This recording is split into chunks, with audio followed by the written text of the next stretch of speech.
Yeah, I'll start the webinar. One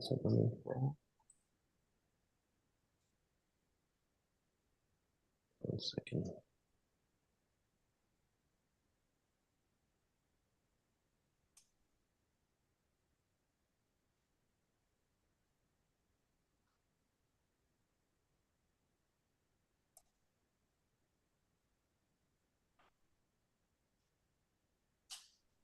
Okay, I'm going to get started, guys. Yeah.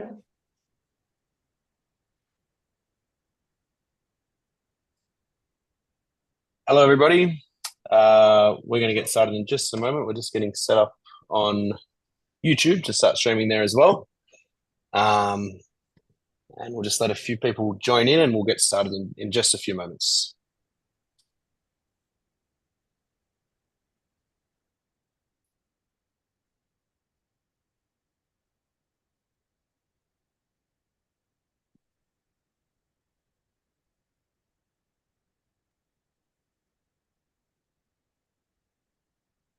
Okay. I believe we're live on YouTube. So thanks for everyone who's joining us on YouTube as well. And we'll get started. So welcome to today's webinar, How to Build a Reskilling Culture for Talent Retention. We've got an awesome discussion planned for you today. And before we get started, I just want to remind you guys of a couple of very quick housekeeping things. So first of all, this webinar is being recorded. So if you can't make it to the end, or if you'd like to share it with one of your colleagues, you'll receive a link to the recording in your email tomorrow. Second of all, this is an interactive session, so there are polls throughout. So we really encourage you guys to get involved with them. We're going to be discussing what's the outcome of those, in addition to what we've got planned to discuss as well. And last but not least, there will be time for a Q&A session at the end of today's webinar. So if you've got any questions for our panelists, please feel free to fire them in our Q&A box at the bottom of your screen, and we'll get to them at the end of the discussion. Also, panelists, if you feel like answering them throughout, feel free to do so as well. Speaking of which, I think it's a good time to introduce our panelists. So I might start with you, Dave. Thank you very much for joining us, and can you just give us a few words about yourself? Yeah, sure. Thanks for inviting me. So my name's Dave Milner. I'm probably known in social media terms as HR curator.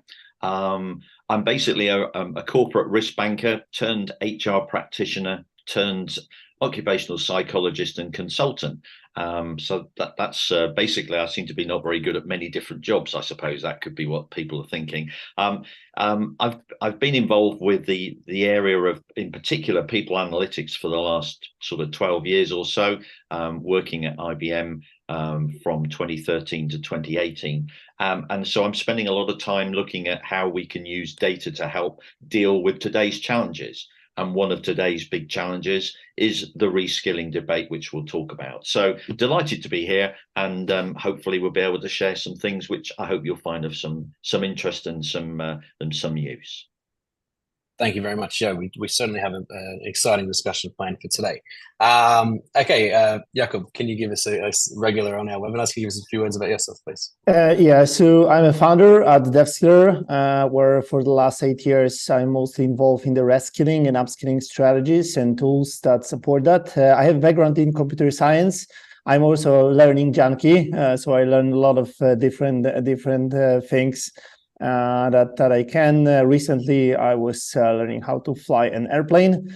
So yeah, I really like learning, and I believe that lifelong learning is something that it's here to stay, and I'm very happy about that. So yeah, that's about me. Yeah, even forcing your employees to come on gliding trips for work integration events as well. Yeah, which was a lot of fun, to be fair. So thanks very much for those introductions, guys. Unfortunately, Aileen, who was supposed to be joining us as well as our third panelist, fell ill, so she's unable to make it today. So we wish her all the best. That said, we've got a great discussion plan, so we'll get straight into it. But before we do that, I'm going to launch a poll, which should appear on your screen now. And the question is, has your organization recently implemented any reskilling initiatives for employees? We have, yes, we have recently implemented reskilling initiatives. No, we haven't started. Not sure, but I'd like to learn more about reskilling. Our organization has been practicing reskilling for a while now. We want to get a bit of a gauge of where everyone is in the audience with the concept of reskilling and how this is being implemented at your organization, so we can structure our conversation accordingly. I can only see about half of the responses as well, so I'll let it run for a little bit longer. And we will share the results, or I will share the results in just a moment. I think we've tapped out. Okay, we're going to end the poll, share the results. So 65% of you responded not sure, and I'd like to learn more about reskilling. And there were some responses for basically equal responses for everything else. So it's very good to see. Hopefully today's webinar will help with that right there. So let's get started. Basically, Dave, I wanted to start with you. Basically, varied background, as you mentioned, for whatever reason, with different experiences over the years. But I wanted to get your opinion about what has contributed to the growing popularity of reskilling over the recent years. I think for me, if you look over the last 3, 4, 5 years, we're in a very disruptive world, and I think that disruption, whether it's internally driven or it's being externally driven, is creating uncertainty for organizations, and therefore uncertainty for individuals. From an organizational point of view, there is no doubt that technology is one of the key drivers. The pandemic seems to have increased the need for digital transformations, and that has created unease and a need for organizations to reassess what capabilities they need people to do in terms of jobs and in terms of skills. So I think the technology is the key thing. Jakob was talking about lifelong learning. That is becoming a really critical capability, which I think lots of organizations are trying to promote by this learning culture. So I think in summary, my view is we've got a disruptive world. We've got a technological world which is changing rapidly by the week, it appears. That's impacting upon jobs. That's impacting upon the volatility in terms of looking for capabilities in the labor market. And I think underpinning that, I do sense there's been a change in expectation. And there is no doubt that individuals who want to be engaged with an organization are probably a little bit more demanding, a bit more challenging. And we've known for many, many years, that a key driver of engagement is growth and development. And so I think we've got a number of these different themes and trends which are pushing this reskilling agenda. Now, one of the interesting things I see is as to, do organizations talk about reskilling because it's the thing to talk about, or is there a critical strategic need that requires it? And I'm sure we'll cover that in our conversation. But that for me is where it's coming from: disruption, organizational challenges, technology, and the impact it's having on jobs, and the fact that the workforce is maybe not so accommodating as it has been, and is therefore looking to grow and improve as we move forward. Mm-hmm.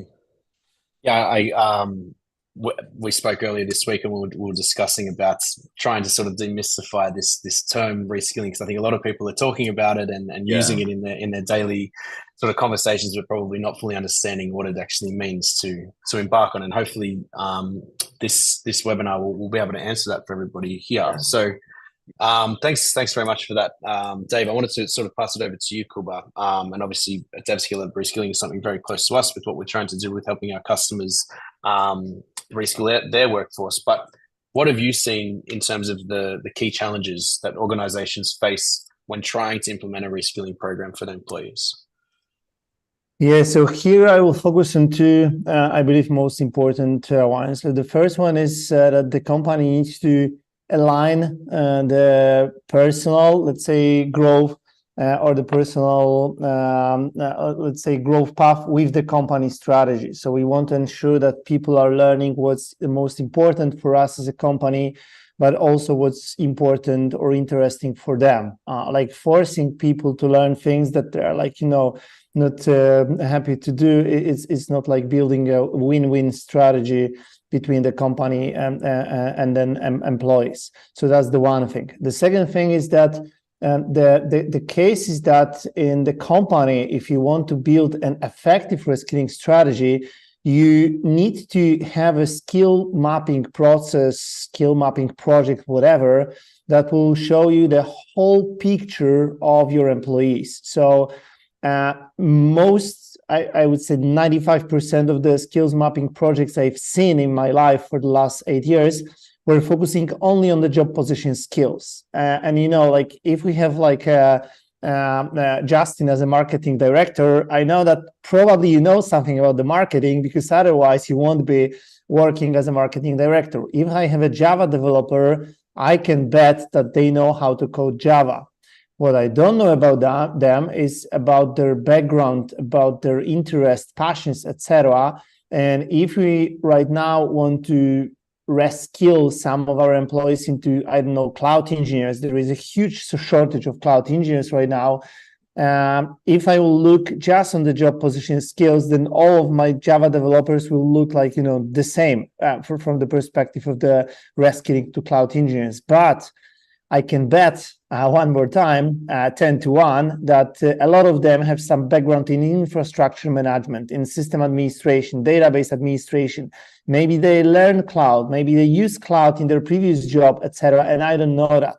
And having this whole picture of all skills for our employees, so these that are core for their job, these which are nice to have for their job, and also these that they just know. I know Photoshop and no one knows about that. At my company, I'm not using it on a daily basis, but if you need to take pictures of the board members, I'm perfect person to do that. Just no one knows about that. The same applies to reskilling. There are people who are perfect candidates for reskilling into various areas, but we don't know that. So yeah, the first thing is and the first challenge is ensuring that this growth path of our company is aligned with individuals, and that we have a whole picture of the individuals, because that's something that allows us to optimize the reskilling processes across the whole company, not only across one person or one team or something like this. Yep, awesome. Dave, I could see you nodding in agreement. Is there anything you want to add there? Absolutely. I think that the strategic alignment is absolutely critical, and I think I have had a number of conversations with people who said, yeah, but if we reskill them, that's going to make them more interested in maybe looking elsewhere. And I think, underpinning all of this is the fact that reskilling is a part of looking at future-proofing our organization, making sure that we're fit for tomorrow as much as today. And you've got to do the same for the workforce. And yes, you are increasing their capability to be, if you like, stolen by your competitors. But that's where, this whole area of the employee experience, employee engagement, all these initiatives, these are so damn important, because reskilling is not the answer to everything. It's a really important part of what we need to do. But alongside it, we really need to connect with the employees, get them to understand why it's important, what's in it for them to do it. So, I just agreeing entirely with what Jakub was saying. This is a really important initiative that we need to be taking a considered view about. You can't just decide to do this and right, that's it, finished. This is as Jakub was saying right at the very beginning. This is a lifelong learning, and that's really what I think is a big shift that's underpinning all of this. Mm-hmm. Yep, definitely. Thank you both for those responses. I'll come back to you, Jakub. You did mention, I guess, in a sense, talking about the importance of skill mapping, but what are some of the strategies and approaches that organizations can use to identify the specific skills and areas where reskilling is needed most? Obviously, we need to start with mapping them, but what are some other strategies and approaches that you can think of that will help to identify these areas? Yeah, skill mapping, I believe, is not about that. Skill mapping is more about having the as-is stage or should-be stage, so where we are or where we should be as a company today. Because, there is always a difference that we see when we roll out our tool for our customers, that they say that's the skills that we have today. And we say, no, that's the skills that you believe you have today. But when we'll ask people and roll it out, you will see that the reality is different.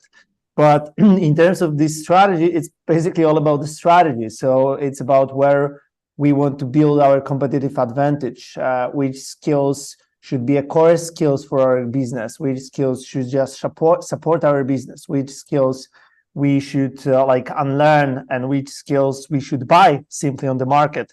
So it's about that. You can be like, you know, a telecom company, and it's your strategy where you want to build your competitive advantage. Is it like the quality of the network? Is it about like, you know, complexity or simplicity of the offer?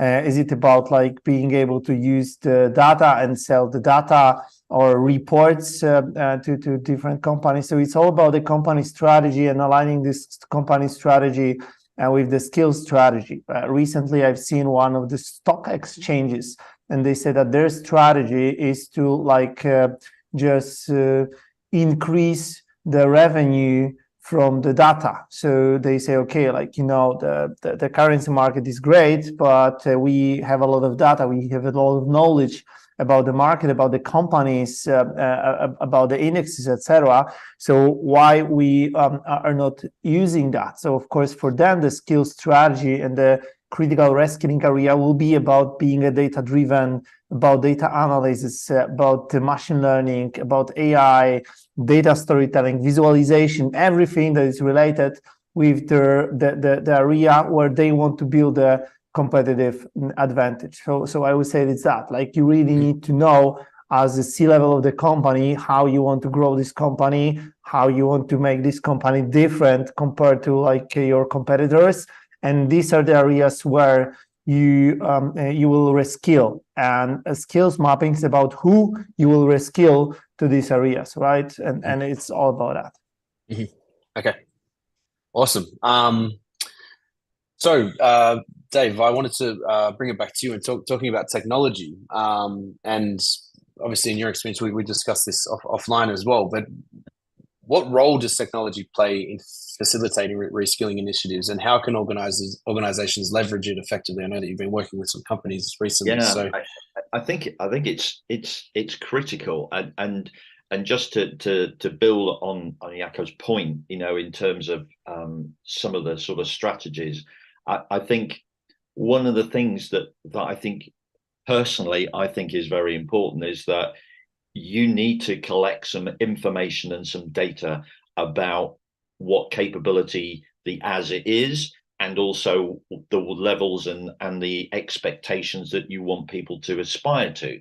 So I think, you know, whether it's a skill taxonomy, a competency taxonomy, knowledge taxonomy, whatever it is, I personally believe that you've really got to focus on a data strategy that underpins this, because it's really important, because otherwise you're not going to be able to measure or help the employee make a shift because they don't know how far away they are from being competent or whatever. So I think that's vital. And back to your question about the technology, I mean, technology is a critical enabler to help any of these reskilling initiatives.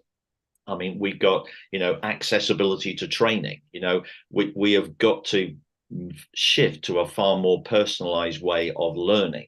That's what the employee experience is underpinned by, that technology framework. So I think the technology enables us to be able to gauge very quickly where is the workforce, where is it currently today, where does it need to get to, where are we succeeding, what programs are helping us to make the shift, what programs aren't working, because, you know, data drives accountability of the individual in terms of them taking their development forward, but it also takes accountability for managers and leaders who are supporting them on that journey through whatever means that is.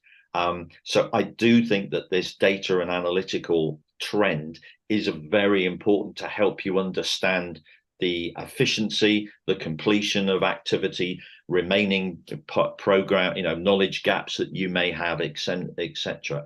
I think the whole new way of looking at learning is very technologically orientated. We've got to make it, as I said earlier, personalized, a bit more immersive. You know, people are using virtual reality to drive some of their onboarding before they even get to an organization. And so, you know, it enables you to start to look at, well, if I need this new skill, Maybe there's a, I've seen somebody been talking about using the metaverse to try and simulate some of the activities they need to do, so it's a safe environment. So technology, I think, is a phenomenal aid to helping this reskilling activity. It's not the only way, but it doesn't half make it easier. But underlying it is it enables us to assess the success and the support levels that may be required to help people on that learning journey. So, technology, if you're trying to do a reskilling and program without technology, good luck. I'm not saying it can't be done, but you're going to require a lot of resources to be able to do it effectively and to cover all the points that Jakob was talking earlier in terms of, getting ready for it. So I think it's vital. And I guess, Kubi, you'd be saying the same thing. It's vital to really tap into a technology framework to drive this forward, I suppose. So there was actually a question here from the audience in the Q&A. Usually we leave it to the end, but it's on this point. So question here from Kat. For you, Dave, what data points would you start with to help build out a reskilling strategy? Right. So I personally would, first of all, assess what the current capability is of the group of employees that you're targeting that need to improve. So I would assess what their current capability is. So it's not just the area that you want them to reskill in, but I'd also be looking at all the other complementary areas. So I think it's so vital to do that, because if you're then putting them through a program, which could be 2, 3, 4 months, you've then got the opportunity to reassess them again and gauge how successful you've been. And also you can gauge after each learning intervention or each training intervention exactly how successful that is.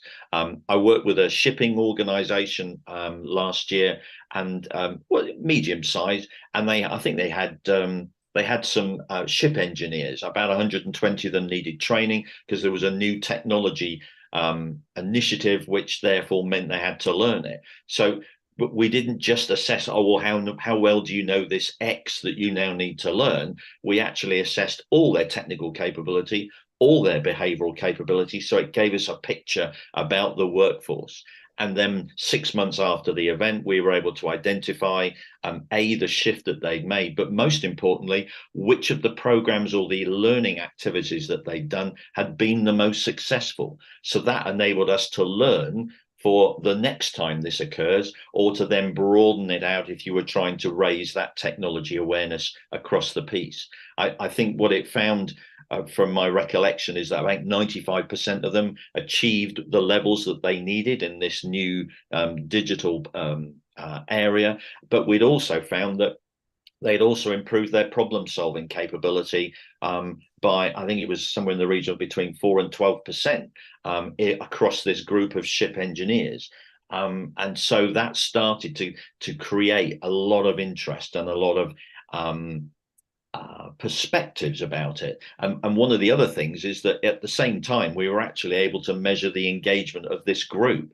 And guess what? We'd found that their level of engagement had improved by 6% because they were doing training that was relevant, just in time, focused on what they needed, and it was done in a very involving way. So I think all of these things underpinned by technology enabled that to definitely happen. I hope that sort of answers that question in some way. Yeah, thank you very much for that, David. Appreciate it. And thanks for firing in the questions, guys. Please don't hesitate to keep them coming.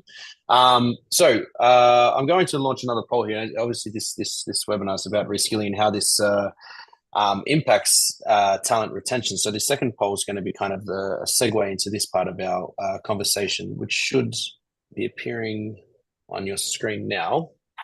And this is a multi-choice question, so you can put in multiple responses. But basically, the question is: what are the primary reasons companies struggle with talent retention? You have limited growth opportunities, lack of recognition and appreciation, inadequate work-life balance, insufficient professional development programs, poor workplace culture, ineffective management or leadership, insufficient benefits or perks, or other, basically, something here that you didn't see that perhaps might be contributing to this as well. And I can see votes rolling through, but probably only about not even half just yet, so I'll let it keep going. And we'll start to sort of move this conversation a little bit into the talent retention element of how reskilling can play a role in this. But first, we want to get some feedback here first. And I got to say, it's pretty even, but still more than half of you to respond. So if you're just listening in, just drop in a vote so we can collect them all.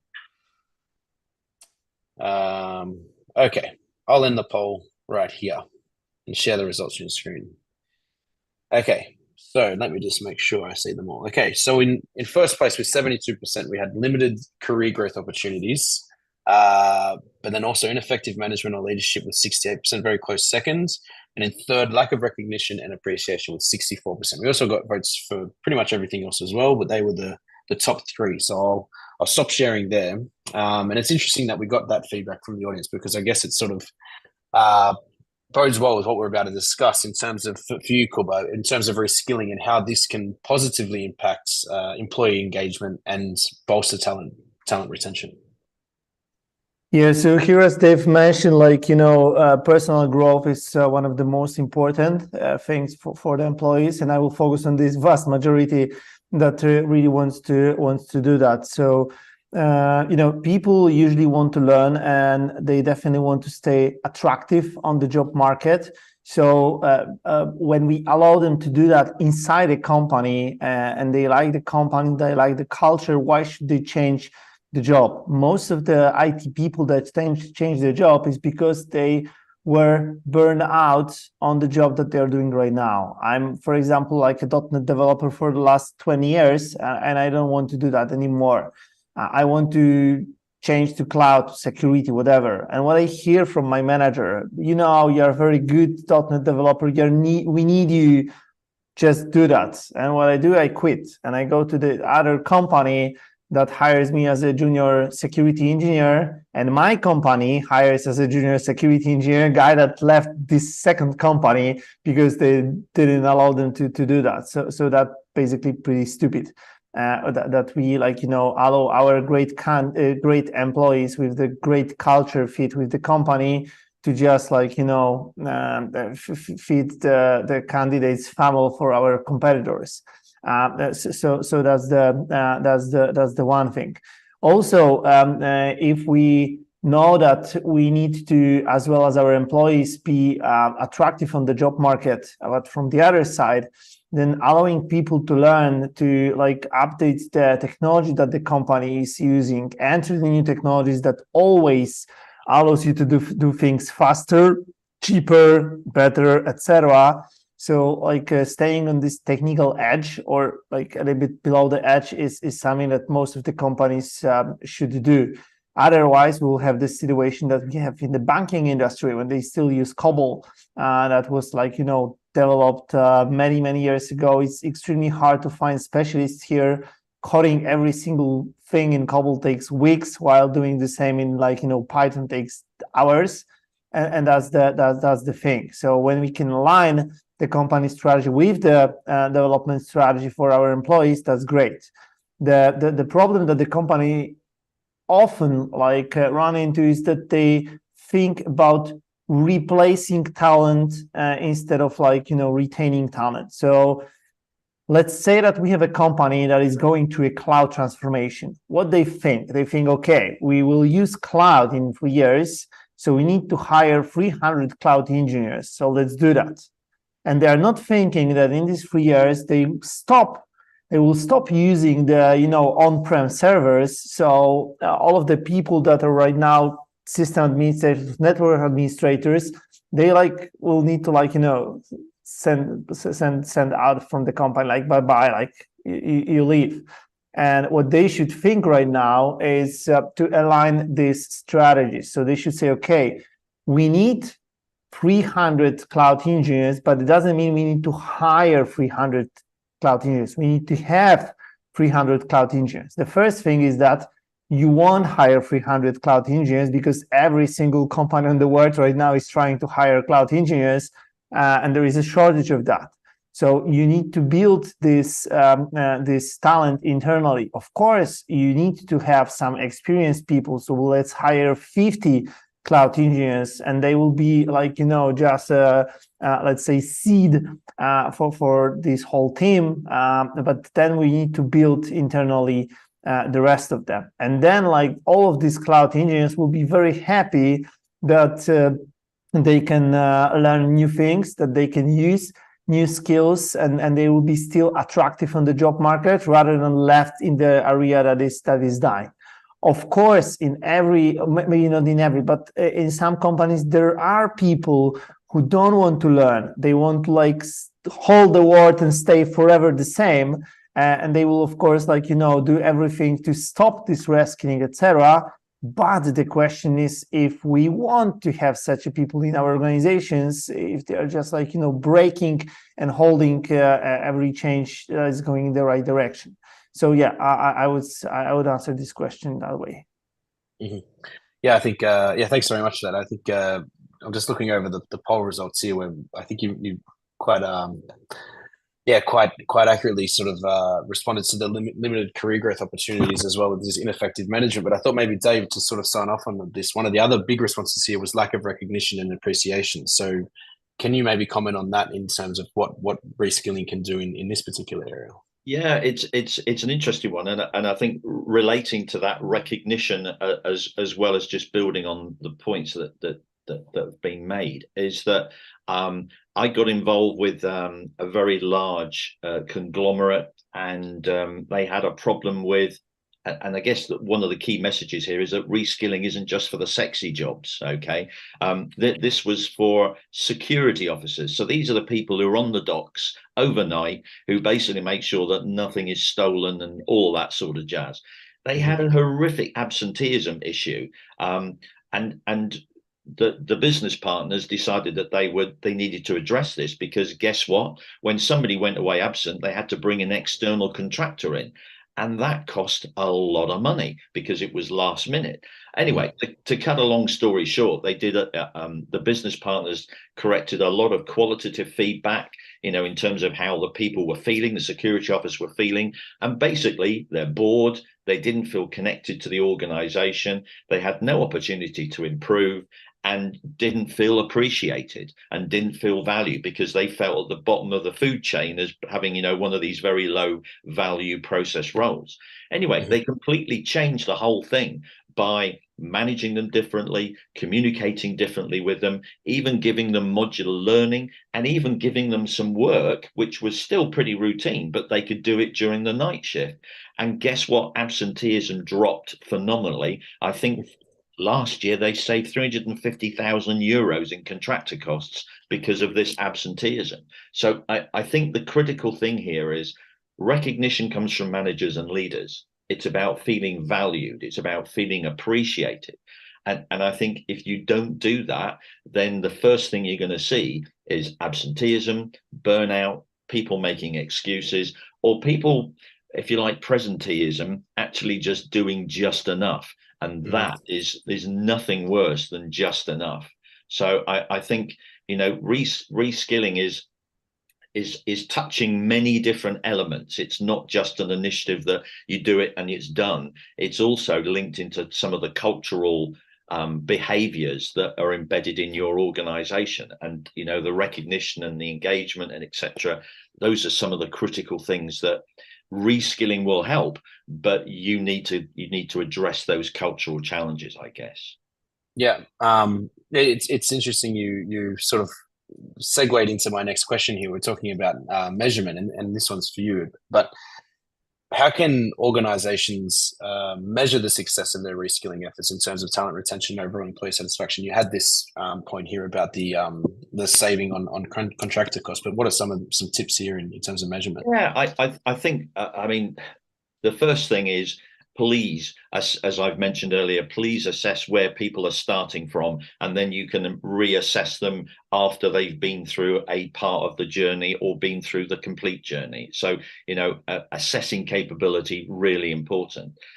Organizationally, retention rates, obviously, or attrition, those are metrics which you can very clearly have a look at.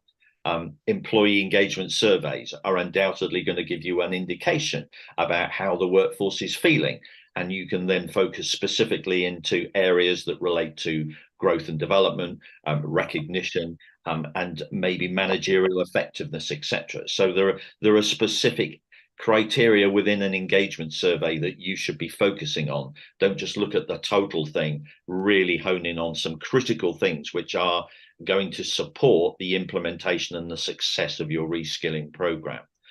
Obviously, completion rates, how many people have been through it, how many people dropped out of it. And I think, for me, I spend a lot of my time looking at business impact. So, what's the difference in productivity? What's the difference in customer feedback, customer experience? What's the difference in quality, innovation, customer satisfaction? So all of those types of things we should be looking at. And I think one of the things I spend quite a lot of time doing is looking at what's the difference between this team, which happens to be performing at quite a high level, and these teams, which seem to be performing at an okay stroke, we're just getting away with it level.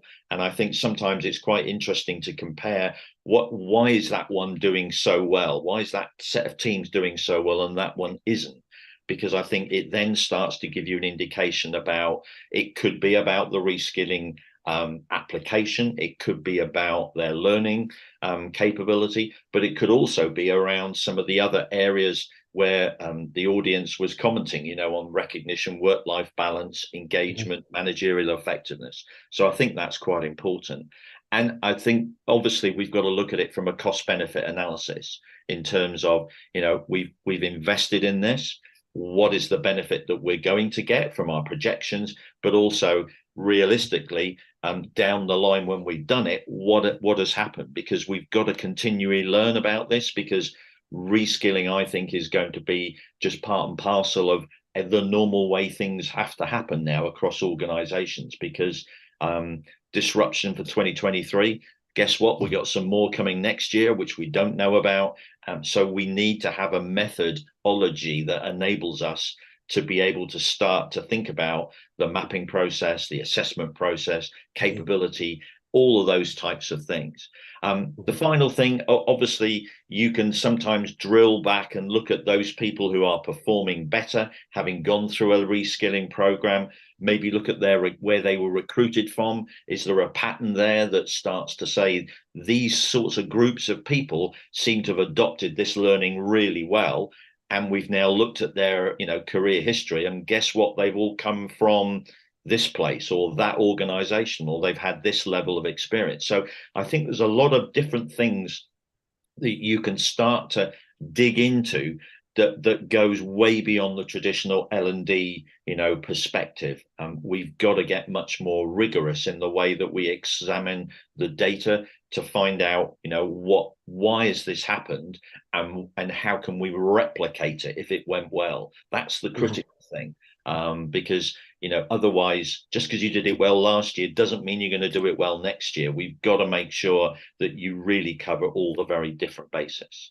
That would be my sort of starter for 10, I guess. Yeah, no, it's a really comprehensive answer, and really appreciate it. Cool. I don't know if there's anything you want to add here, or shall we move forward? Yes, maybe one thing that when we talk about any technology that we will use for skills mapping, reskilling, etc., we need to think about that it's garbage in, garbage out. So if you will force your employees to add some information to the system, to self-assess them, and they won't see the benefit for them, they will just treat it as kind of I don't know, a thing that HR just want to do because they are bored, or I don't know, that they need to do that. Then you will have all of the KPIs, all of the analysis that you will do. It will depend on a garbage data. So remember about that you need to ensure that your process is designed and crafted in a way that is really aligned with employee needs, and employee understand that they are doing it for them. And that's something that in relation with a good skills ontology or skills taxonomy, that's not that have it's built out of the skills with a proper size. because the problem with the self-assessment quality, with the data quality, etc., is that often I see that the companies are using the taxonomy that is built out of huge skills that you can spend years on learning. Like, Java is not a skill. Java is something that you can learn for 20 years, and there are still things that you can learn. English or foreign languages. It's hard to self-assess yourself in English. It's even hard to self-assess yourself in the native, your mother tongue, right? Because what's the context of the question? What do you ask me about? So ensuring that the skill taxonomy is built out of the very granular things that allows employees to really understand what are you asking about, etc. That's something that will ensure that the data quality that you will use to build your KPIs will be valid, will be relevant, will be real. So these are the two things that I will add to that, because having a good KPIs is great, but having a good data that is used to measure these KPIs is crucial. Yeah, definitely. And having the intention to measure just for the sake of measure without actually setting this up in the first place in the right framework is also probably a bad practice to follow. So we are starting to round towards the end of the discussion. We've got a couple of questions left here. I want to remind everyone, if you have any questions that you'd like to ask our panelists, you can continue to do so. Just pop them into the Q&A. We'll have some time at the end. Or if you think of something afterwards, feel free to write to us at hello@devskiller.com. But we'll also be sending you a follow-up email. So feel free to send in any further questions that come up afterwards. So I'll actually stay with you, Kuba. We've been talking a lot about what reskilling is and how it impacts talent retention and what's important in these processes. But I'm sure some people are sitting here in the audience thinking about, well, that's all well and good, but where do I start? So what advice can you give to those in the audience who are looking to start a reskilling initiative at their organization?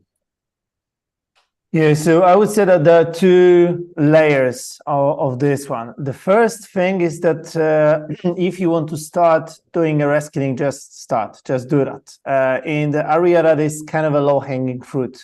Every single company usually knows where and why they need a new skills, and just look for people, start at, etc. It's of course not something that will allow you to build a reskilling strategy and implement reskilling as a kind of competitive advantage, etc. But that's something that will allow you to start, right? And that's pretty easy. As mentioned, we need cloud engineers. Instead of ensuring that we'll hire 100% of these cloud engineers from the market, let's say that 50% will be from internal mobility, and then let's look for the people. Of course, we'll look for them with use of their managers that we hope know them and know their background, etc., and try to do an internal recruitment. The second thing is that if you want to build a real reskilling approach, then of course the first thing you need to do is to map the skills and map the current state of your company, because that's something that will allow you to answer many questions. The first question is, where do we have skills? Where do we lack skills? Where are our skill gaps? Then you can also try to predict how the market is changing and ask yourself a question: if we lack the skills in the areas that will be automated with AI, or we lack or we have majority of our skills in the area that will be automated with AI, then we are screwed, because all of our competitive advantage will go out in with the rollout of AI. And then knowing where we have the core skills, where we have skill gaps, who have which skills, etc. Then we can define and design a to-be state, so the state in which we want to be in the year, 2 years, or 3 years, and then to just combine these two set of the individuals with their skills, all skills, not only job position skills, and the skills that we need as a company in 1 to 3 years, right? And then mixing all of this, it's pretty simple. It's about optimizing it. Okay, I have Justin that knows this, this, and this. I have Dave that knows this and this, and I will reskill Justin into this area, or I will suggest to Justin that he can reskill in this area. I will suggest to Dave that that's the area where he can develop. And if you will agree, it's all about, like, providing the trainings that we usually already have to the companies. The most important thing about the reskilling is that, remember that reskilling is very individual. It should be elastic.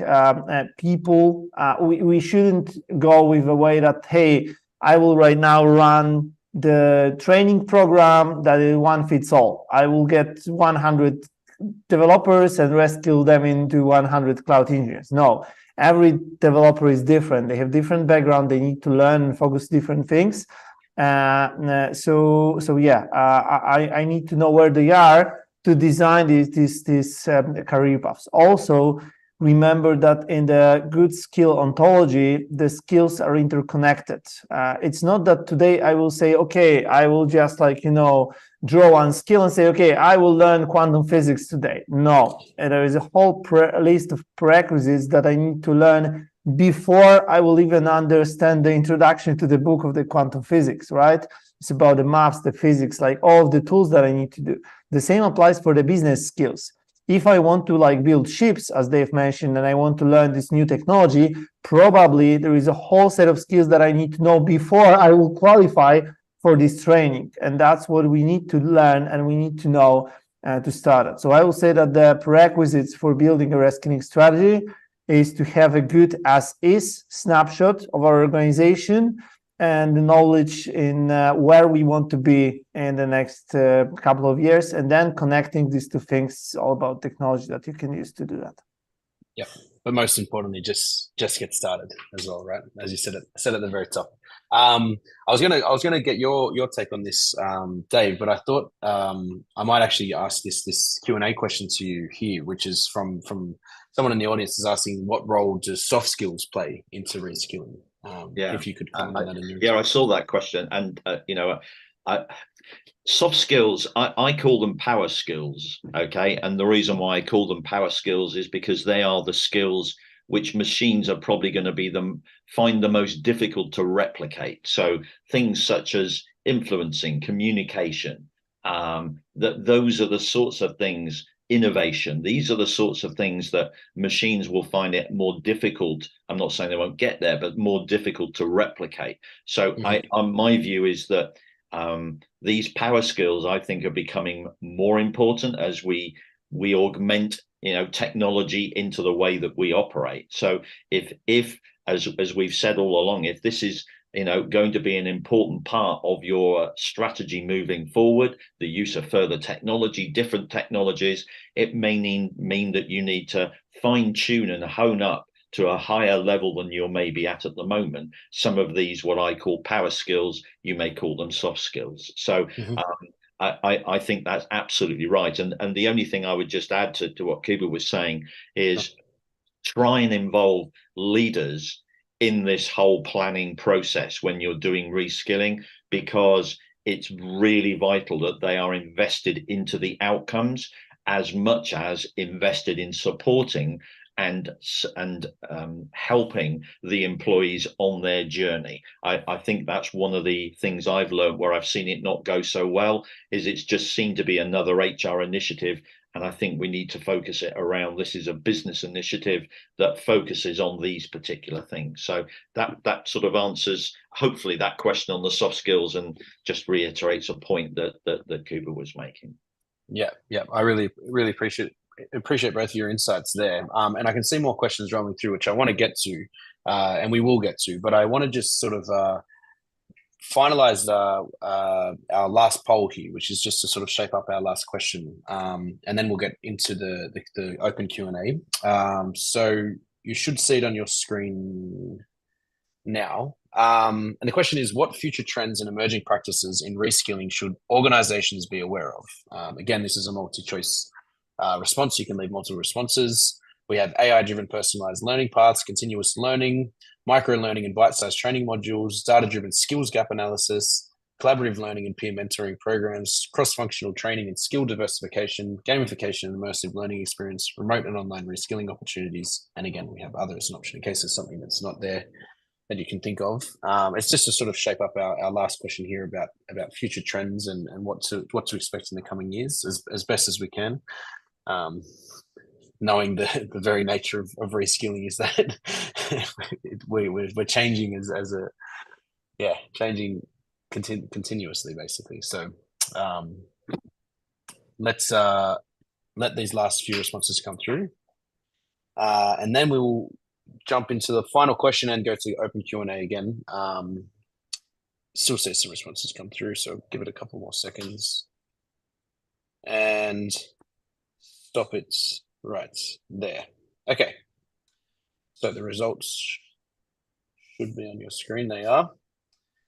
And yes, we had a tie for first place. The AI-driven personalized learning paths and continuous learning as a cultural norm. So I think we've briefly touched on both of these topics already throughout the webinar. We've had in close sort of tied for second, data-driven skills gap analysis and collaborative learning and peer mentoring programs. So some interesting responses there. We're also collecting all these poll results, so we'll share them with you guys afterwards as well, so you can have a flick back through them. But I guess I'll go to you, Kuba, and then Dave, we can sign off from you. But basically, in your opinion, what are some of the predictions or stuff to expect in the coming years in terms of reskilling aimed at enhancing specifically talent retention? So the first thing is, I believe that people, relating the reports that are issued recently, it said that even 80-90% of the workforce globally need to reskill in the next 10 years or something like this. And I believe that individuals see this thing. So in terms of the employer branding, I believe people will start moving and choosing the companies that have an effective reskilling project or process, because they believe that that's the company where they want to be, because that's the company that will make them safer on the job market, ensuring that they're acquiring all of the new skills and they are not self-dependent only on the things that they will do. So that's the first thing. And of course, that will force the companies to implement the reskilling projects and provide trainings to their employees if they want to stay attractive on the job market. So that's where I believe the companies will face. The second thing is that what I see right now, it's a huge delay in implementing the skills or competency strategy of the companies. So the companies have their business strategy that they want, for example, to increase the revenue from being data-driven, but they are waiting for training people, for skilling people, for reskilling, etc. And the question is, why do you wait? There is no time to wait. If you want to implement this strategy in the next 4 years, you should start 2 years ago. And of course, if you didn't start it 2 years ago, you should start today. But that's the one thing. So I believe that there will be a mind-blowing, number of companies that are entering this reskilling market. And the question is if we have enough experts to help this company define that. And if not, I believe that we'll start seeing more and more communities of the people involved in reskilling, and that they will share experience, share knowledge, share ideas, case studies about how we can learn, and there will be a social learning between the companies in terms of the reskilling strategies. Yep, awesome. Dave, I don't know if you wanted to add anything on that before.